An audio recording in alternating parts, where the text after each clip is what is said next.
श्री कृष्ण कहते हैं कि मुसीबतें आती हैं इसलिए नहीं कि तुम टूट जाओ, बल्कि इसलिए कि तुम खुद को पहचान सको।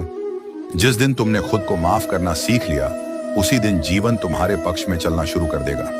समय परीक्षा जरूर लेता है, लेकिन उसका इनाम भी उतना ही कीमती होता है। कलयुग का सबसे बड़ा सच यही है कि जो लोग सत्य, धर्म और अच्छाई पर चलते हैं, वे इस दुनिया की नजरों में अक्सर हारे हुए लगते हैं, क्योंकि कलयुग में दिखावा जीतता है और सच्चाई छुप जाती है। पर याद रखो, ये हार असली हार नहीं है। अच्छे लोगों की कीमत दुनिया नहीं समझ पाती, लेकिन ईश्वर हर अच्छे कर्म का फल सही समय पर देता है। कलयुग में सच्चाई हारती हुई दिखती है, पर अंत में वही विजय पाती है। कभी हार मत मानो, बड़े कामों में हमेशा समय लगता है। अभी से थक गए? अभी तो तुम्हें वहां हंसना है जहां तुम रोए थे।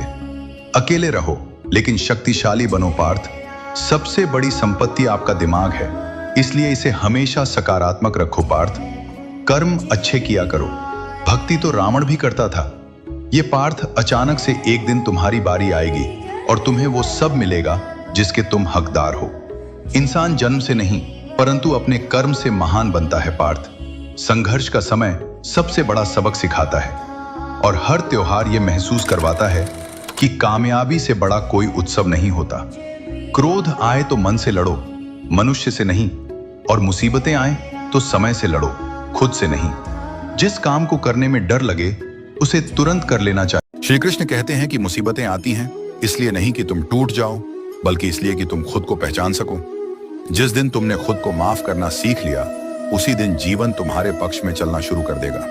समय परीक्षा जरूर लेता है, लेकिन उसका इनाम भी उतना ही कीमती होता है। कलयुग का सबसे बड़ा सच यही है कि जो लोग सत्य, धर्म और अच्छाई पर चलते हैं, वे इस दुनिया की नजरों में अक्सर हारे हुए लगते हैं, क्योंकि कलयुग में दिखावा जीतता है और सच्चाई छुप जाती है। पर याद रखो, ये हार असली हार नहीं है। अच्छे लोगों की कीमत दुनिया नहीं समझ पाती, लेकिन ईश्वर हर अच्छे कर्म का फल सही समय पर देता है।